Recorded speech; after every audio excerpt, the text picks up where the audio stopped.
Welcome to Session 2 of our course, The Gospel and Trauma. In this session, we're going to attempt to better understand the nature of trauma itself. We want to more carefully define our terminology. A technical definition of trauma states this: trauma is the emotional distress caused by the recurrent memory of an event witnessed or experienced. That's a helpful definition at some levels. It does give us a few key points to build off of. So for example, trauma is emotional distress. So we're going to focus on the emotional impact of trauma. We're going to talk about how to navigate our emotions and understand our emotions. We're going to talk particularly about overwhelmingly negative emotions. That definition also talks about trauma as related to the memory of particularly painful or horrific events. So the recurrent memory, that is a memory that just keeps coming back, playing over and over. As we'll talk about, these painful memories are not simply recalled, they're sort of re-experienced.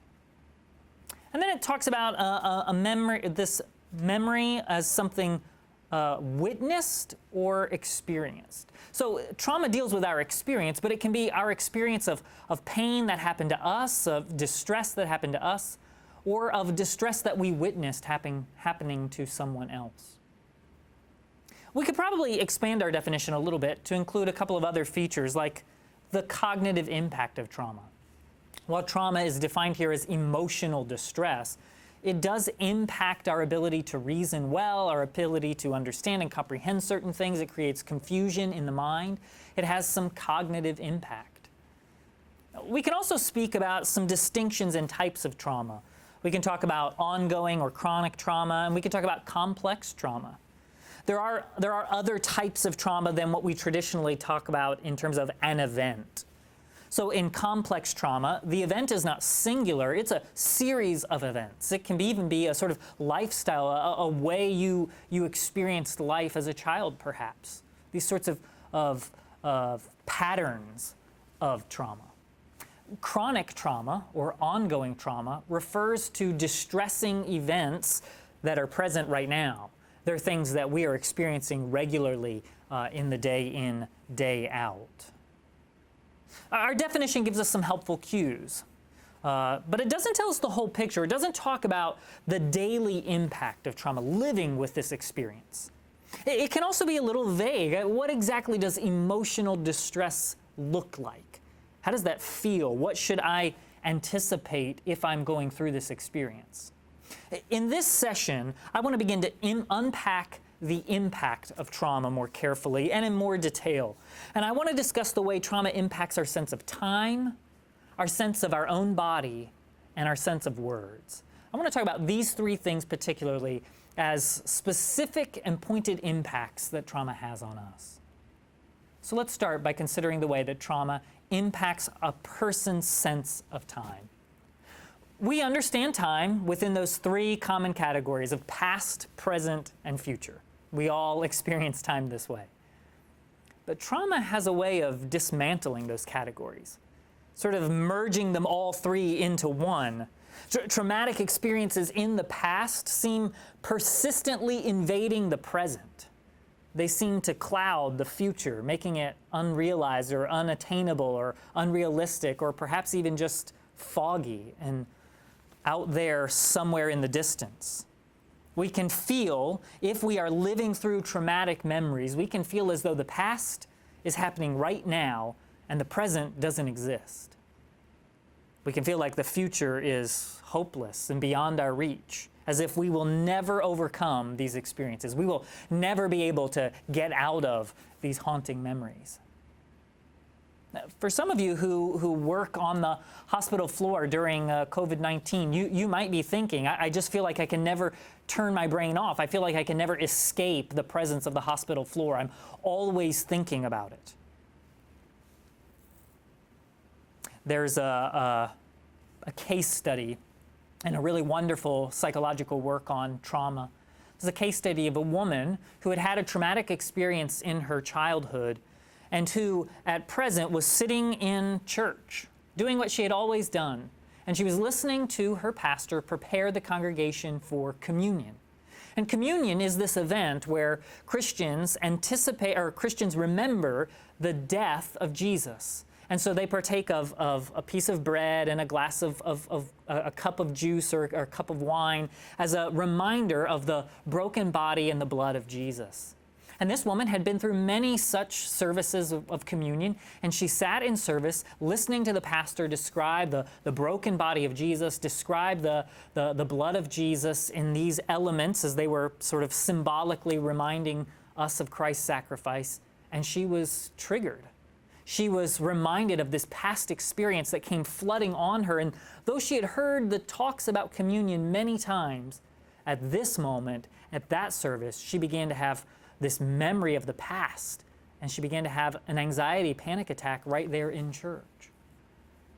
The past invades the present. It makes the future seem so distant. And triggers and traumatic flashbacks in particular are scary realities. Triggers refer to anything that draws a parallel to an aspect of our unresolved traumatic experience. So something in the present reminds me, it sort of resembles, either literally or symbolically, resembles something from this past traumatic experience. And it causes me to remember that experience. It causes me to perhaps even relive that experience, to feel the same intensity of emotions. So the person experiences this trigger, and then they have flashbacks that lead them to respond in similar ways to the original traumatic event, like the young woman sitting in the communion service. Or, for example, like my wife, who had a pretty serious car accident. And then every time that she had to drive on the interstate after that accident, she had these panic attacks, and fear overcame her to the point that she really couldn't drive. And even to this day continues to work through those issues and fears and challenges. The past invades, it triggers, it causes these flashbacks. And the experiences bring back the memory, the sensation, and the emotion of the original incident. And the key here is that individuals suffering from traumatic flashbacks are not simply recalling an event, sort of remembering it, sort of like you might remember a childhood birthday, or you might remember a nasty comment somebody made. Rather, they're almost reliving the experience, feeling it again, having the same sorts of sensations in their body and in their mind and in their emotions. And that's why, of course, emotions can be so volatile when you're going through experiences like this. If this is you, if this relates to you, you can identify with this. Perhaps you can identify, too, with feeling like your response to a situation in the present is over the top. It doesn't match. So somebody makes a comment, and you sort of have this gigantic, dramatic, emotional reaction to it. And people might say to you, that's overblown, you're being dramatic. But it might be that you're not responding to the comment, you're responding to what the comment triggers. It might be that being in traffic isn't what's causing the panic, it's what being in traffic reminds you of. Time can feel nebulous to the sufferer of trauma. The past doesn't stay in the past, the present seems muddied, the future seems unattainable. And at any given moment, it can feel confusing. It can feel like we ourselves are not located in time. We're floating about. It can feel like our traumatic events are not located in time. They're constant. They're here, they're gone, they're in, they're out. But there is hope for us if we can turn our attention to the Lord. God himself operates outside of time. He is above time. He refers to himself in Revelation 22 as the beginning and the end. Time is in God's hands. It's not that the Christian faith erases past suffering. I don't want to give that impression. But rather, Christian faith teaches us that God can redeem our suffering.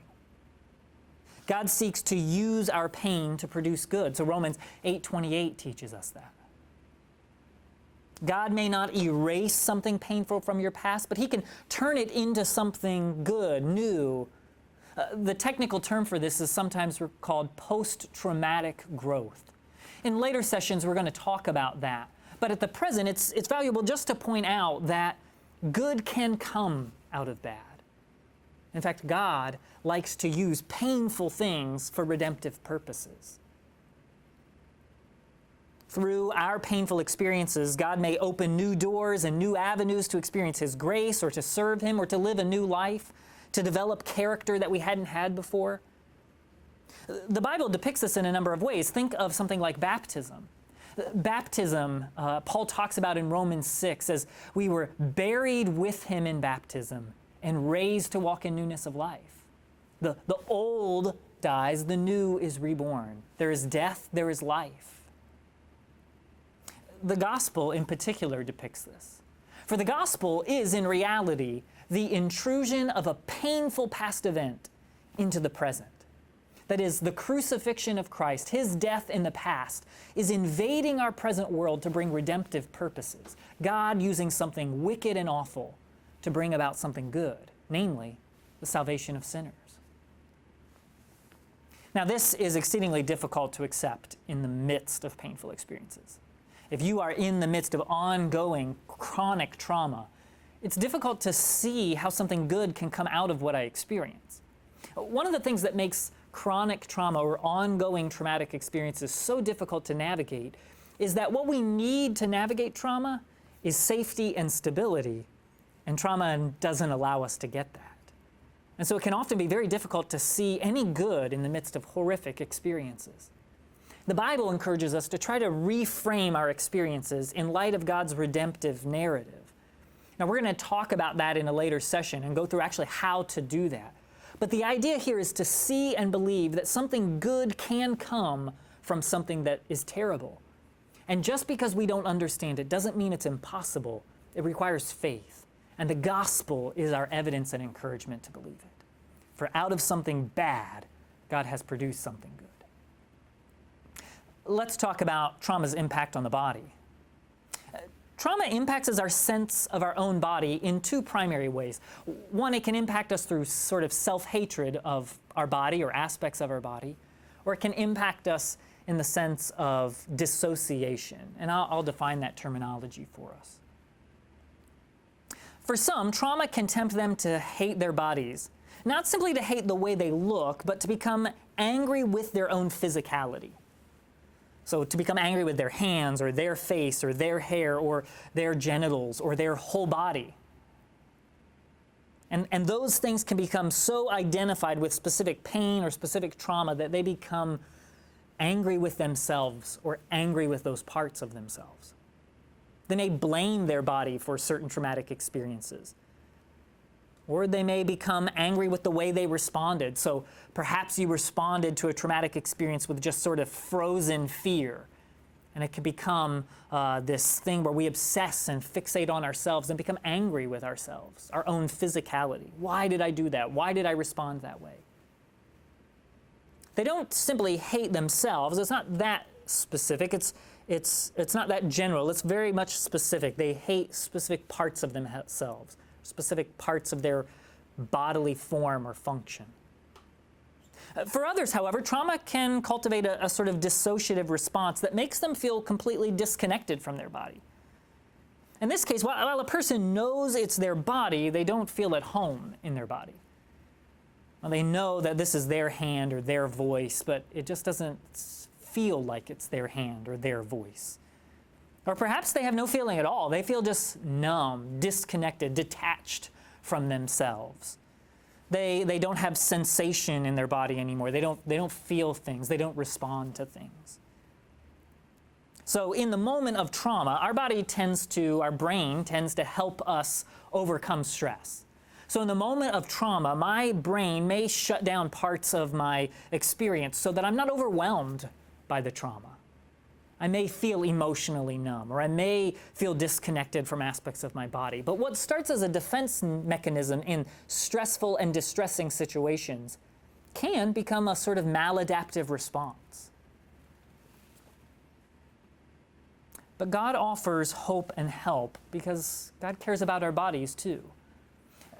The God of Christianity is not simply interested in sort of your soul or your spirit, and the physical form means nothing. He cares about us as whole being people, as those who are mind, body, spirit, relationship, vocation, physiology, emotion, all these different dynamics. God cares about us as whole being people. Now, it's important to clarify just how God redeems our bodies. God does not redeem our body in this life by giving them back to us perfectly and with perfect experiences. Instead, the redemption of our body is grounded in our belonging to Him. He takes us to Himself. He redeems our bodies not then by giving them back to us, but rather by taking them to Himself. Within the Christian faith, we are taught in such verses as 1 Corinthians 6:19 that our bodies do not belong to us if we are His. Now, this does not mean that the experience of sort of numbing and depersonalization or body dysmorphia, all those things, it doesn't mean they can't be overcome. But it does mean that we want to recognize that redemption doesn't erase the scars of trauma, nor does it give us perfect emotional experiences in this life. Redemption, rather, submits our bodies to the Lord in faith, trusting Him. Now, for some, this is a very scary idea, the idea of letting go, of submitting, especially if trauma has this sense of taking control away from us, robbing us of power and volition, and the idea of submitting to the Lord can seem scary. Giving over to Him, surrendering to Him, that's a hard thing. But it's important for us to recognize that in submission to God is the perfect place to be because He is trustworthy and good and powerful, and security and stability are found in Him. He defines what is true and good and beautiful. He gives us a personal sense of identity in relationship to Him. We can go to Him because He cares for our body, and He owns our body and protects it and defends it. He owns it because He created us. He made us. So Psalm 139:15, the psalmist says, "My frame was not hidden from you when I was made in secret and skillfully wrought in the depths of the earth." It's a poetic description recognizing God created me. In addition, God redeems us as His own. We are a possession of the Lord, uniquely drawn to Him, uniquely claimed by Him through Christ. In Psalm 61, as we have, I think, previously referenced, the psalmist cries to the Lord and says, "When my heart is faint, lead me to the rock that is higher than I." We want to remind ourselves that our own experience is not always true, and that there is a rock that is higher than us, running to the Lord for a place of stability and confidence and certainty. There's much more that we'll need to do to navigate the ways that we understand and experience our bodies, the ways we respond to physical sensations, many practical steps we'll talk about as we move forward. Yet we want to begin with God and believe that He can speak to the pain of our current experiences of trauma. The Bible tells us He can, and we know He can make all things new, even our physical form. Lastly, let's talk about the way that trauma impacts our words. There's a sense in which talking about painful experiences is very difficult. Words almost escape us. They seem hard to grab hold of. And we use words to explain our experiences. We're people who make meaning, and words give meaning. But how do you explain something that doesn't make sense? There's a sense in which when you go through trauma, you find yourself saying the same things over and over again. How could he? I can't believe this. I don't know how to survive this. We repeat phrases because we're just trying to make sense of our experiences. We repeat the phrases because it's this effort to shove a square peg in a round hole. We're taught life works a certain way, and we live according to that. And trauma comes and it disrupts that. It flips it upside down, and now the square peg no longer fits. And we repeat phrases, and we try to find words to give meaning, but that makes it seems so difficult. How do you explain trauma? And that difficulty in explaining trauma sometimes makes us feel more alone because we use words to communicate and connect with one another. I tell you how I feel, and you seek to understand that, and we communicate with one another and share an experience. But when I can't put to words how I feel, when I can't help you understand the depth of my sorrow, it makes me feel more alone, more isolated. Again, there is hope when we look to the Lord because God knows about the deep wounds of trauma, and heart-rending sorrow, and he wants to help us find the words to communicate. In fact, God gives us words. God made sure within his holy word that there were these cries of wounded hearts. He wanted readers to know that they could be understood. He wanted us to know that he knew about our pain and our hurt. Some psalms express intense grief, intense sorrow, even doubts about the Lord. There's one psalm in particular that I think is very helpful for us to wrestle with in moments or in seasons of traumatic memory. Psalm 88. Psalm 88 is the darkest set of verses in the entire Bible. It's a chapter that rings with despair and hopelessness. In fact, while other psalms echo some of these sentiments, they say these same kinds of words of loneliness and despair and heartache and sorrow and wondering where God is, and often the other psalms end with these reflections on God's greatness and nearness and answering my prayer and hearing me, or they end with the psalmist reminding himself, rejoice in the Lord, trust in the Lord. But Psalm 88 doesn't have any of that. In fact, the last words of the psalm say something like, darkness is my only friend. Why would God include this? What is his purpose? Well, I think his purpose is to say, this is exactly how you feel. It's not that you sometimes feel, oh, sorrow, sorrow, oh, but I have faith. Sometimes you feel sorrow and no faith. Sometimes you feel sorrow in overwhelming forms. And God included, in all the things that he could have said, he included Psalm 88 to meet you where you are, in the darkest moments of your day. In reading Psalm 88, we can find words that echo how we feel. Many other passages of Scripture do this as well. You could consider the prophet Isaiah as he recounts his experiences upon seeing a vision of attack. In Psalm 21, verses 3 through 4, he describes this. The vision itself was so traumatic to Isaiah that he describes his response in terms of physical pain. He says he's like a woman in labor. That's how painful the vision feels to him. He speaks about being confused and dazed. He feels like he's staggering about. He's unsettled. He describes his heart as failing and fear overwhelming him. He describes even dread of night because sleep has become a terror to him. And such descriptions may parallel your experience. The Bible knows what you go through when traumatic memories hit. God cares. And he wants to give words to your pain, to help you feel understood, to help you communicate, to help you know you are not alone. Let's talk for a moment, briefly, just about some common symptoms. It might be useful to say a word about just the symptoms and the markers. There are too many symptoms for us to unpack in great detail, so I want to just talk about 3 common symptoms that I've sort of categorized, borrowing from some other literature this way. We'll talk about the symptoms of numbing, splitting, and fragmenting here in conclusion. Numbing refers to the limiting or inhibiting of our emotional experiences. It can come in 2 forms, a sort of softening of this experience, like a dimmer switch on your lights. It just turns way down, so that I experience emotions, but not very intensely, just very small. Numbing can also refer to deadening, sort of a complete emotional nothingness. I feel nothing. Again, numbing starts as a defense mechanism to help our brain not be overwhelmed by trauma, but if not carefully processed and addressed, it becomes a maladaptive response to life. Splitting is the tendency to divide people, things, actions into purely good or purely bad. So the reality is that people are, in fact, of course, a mixture of both. Experiences are a mixture of both. There's good, there's bad. There's disappointments, there's pluses, there's minuses. There's these varying degrees of experience. But trauma can sometimes force us into these categories of thinking all or nothing. Something is either all good or all bad.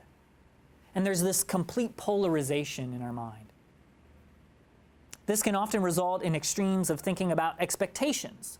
So sufferers then can only accept all good outcomes or all bad outcomes. There's no mixture. There's no progress. There's either I'm better or I'm never going to be. Finally, fragmenting on the far end of the continuum is some of dissociation. Remember, dissociation is that disconnect from my body, my world, my experiences. And this is a separation of specific memories or a sense of the self from the coherent system. So an individual may fragment memory, sort of blocking out certain details or events in order to avoid facing them. Sometimes we talk about this in terms of amnesia or blackouts. I don't remember those details. I don't remember what happened.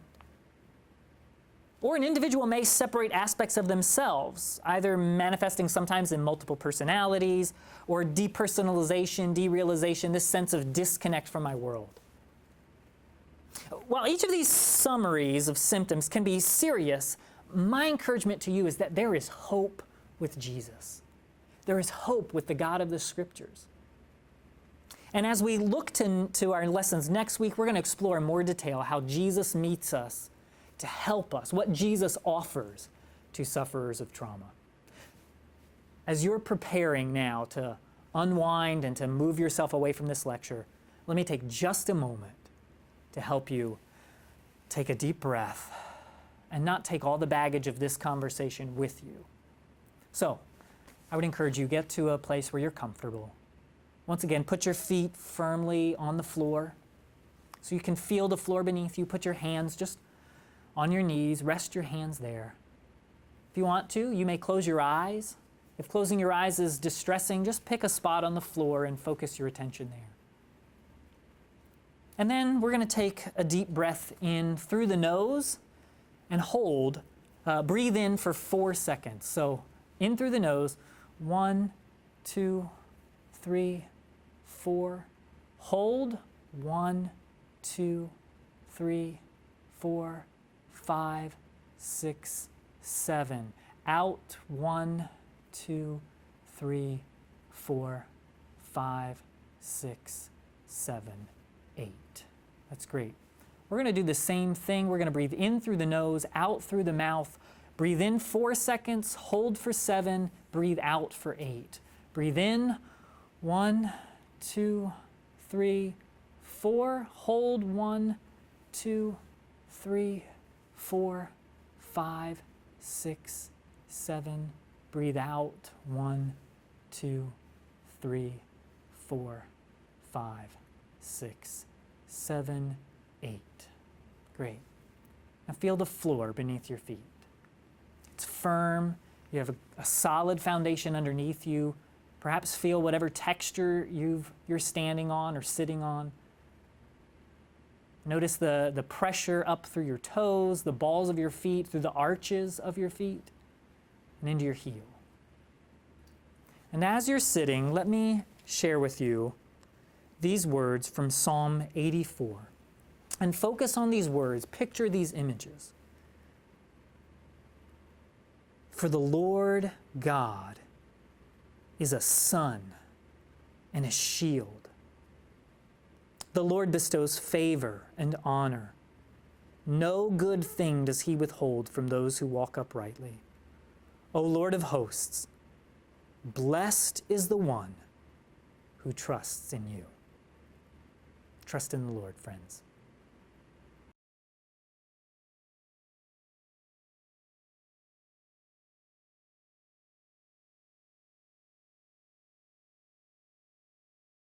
Well, this is the Q&A portion of our conversations of this course. We've encouraged you, if you have questions, please feel free to send them to the email address listed here. And I want to do my best to answer questions. I obviously won't be able to answer every question. We did have one question submitted, and so I want to take an opportunity to answer that this week. So I've invited my wife Krista here to have a conversation with me about this. So this person asks, I am struggling with excessive crying. I cry all the time and can't seem to stop. How do I stop crying? So it's a specific question about a person's specific experience, and one of the things I want to be sensitive to is I don't know this particular individual and I don't know their circumstances. And so I don't know exactly what all might be going on in their world, and I don't know exactly what they mean by excessive. So I'm going to be a bit more general in the way I answer the question. Talk about just some general things that we can do. On the one hand, I think I would want to say crying is a normal experience. It's a healthy experience. There's certain ways in which I think culturally we sort of poo-poo that kind of emotional experience, discourage people from being emotional, from being tearful or mourning or grieving. I don't know, would you agree? I think that seems true. Yeah, I think so. I think that oftentimes we go off of what other people, what their reactions are to what we're doing, and then it feels wrong because maybe the other person is reacting in a way that's not, that maybe they're not reacting in the right way. Yeah. They can be uncomfortable with your tears, and so you feel like, well, I must be wrong for responding this way. But it could be that the other person is simply wrong.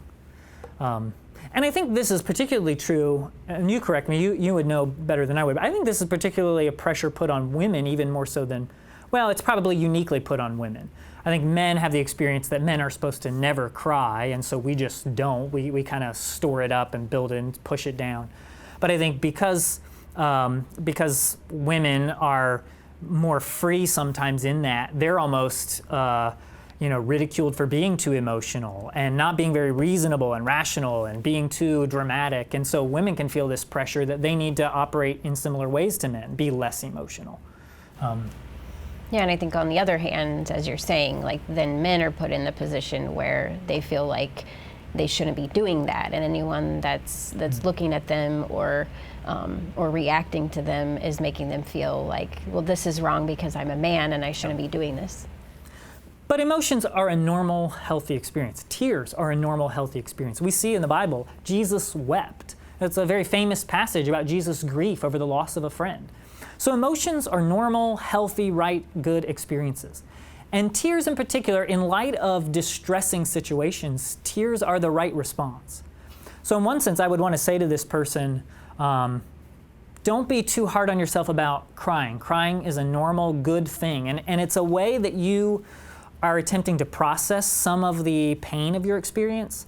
It's a way that you're releasing some of the energy from your experience. So whether it's anxiety or whether it's despair or just grief, you're releasing some of the emotional energy through those tears. Those tears are good and right and important. And so I would want you not to judge yourself for crying. Even if other people would be inclined to judge you or be harsh or be unsupportive, you don't have to feel ashamed of your tears. Now, with regard to the issue of excessiveness, there's probably a sense here in which, okay, what do we mean by excessiveness? Well, I'm crying, this person says all the time. Maybe they just mean I'm crying at times that I wouldn't normally cry. I'm crying at times when it's not convenient to cry. I'm crying at work. I'm crying in the car. I'm crying when I'm not around distressing situations. Excessive can sometimes mean I'm afraid to start crying because I won't be able to get it back under control. And so there's all these kinds of reactions I can have. A couple of things that might be helpful. They're not foolproof and they're not necessarily long-term resolutions, but they're perhaps ways to help navigate the moment. I'm thinking of trying to set aside specific times to process your grief and experiences. So if I know at, just for example, 7 p.m. tonight, I'm going to go home, I'm going to be able to sit in my comfortable chair, and I'm going to just take time to process what I've been experiencing. Then perhaps during the day when I'm inclined to start crying on my shift at the hospital, I can say to myself, not now, save this for later. I'll take time tonight, I'm going to have time to do this. And I can kind of push my way through that without ignoring the emotions, without completely suppressing them, give myself a chance to process them at a more perhaps convenient time. Now, in some cases, your mind and your body may just say, no, now or now's the time, we're going to do it. And so you're just going to have to kind of work through that, accept that experience. I think sometimes, too, we can make the crying more excessive by trying to resist it. Does that make sense? Mm-hmm. Like this sense in which I'm trying not to cry, I'm trying not to experience these emotions, and I almost in this sense heighten them because I'm trying to keep them at bay, and I make So I'm getting almost anxious about the experience of getting anxious. I'm getting anxious about the experience of my tears. And so I can heighten that experience and make it worse versus just accepting it, acknowledging it, feeling it, and then trying to make my way forward through it. So maybe those two suggestions I would offer.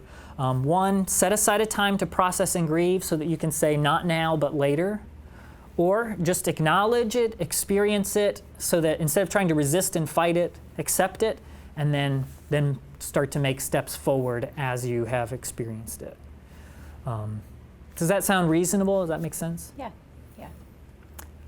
If you are experiencing this sort of excessive crying, you feel like you are really just, your functionality is being impaired by tears, this will be a great opportunity for you to reach out to some competent individuals who could talk with you about your experiences uniquely and help you navigate some of that. I hope you'll join us again, and I hope you'll submit your questions so that we can seek to answer more helpful concerns from you, our viewers.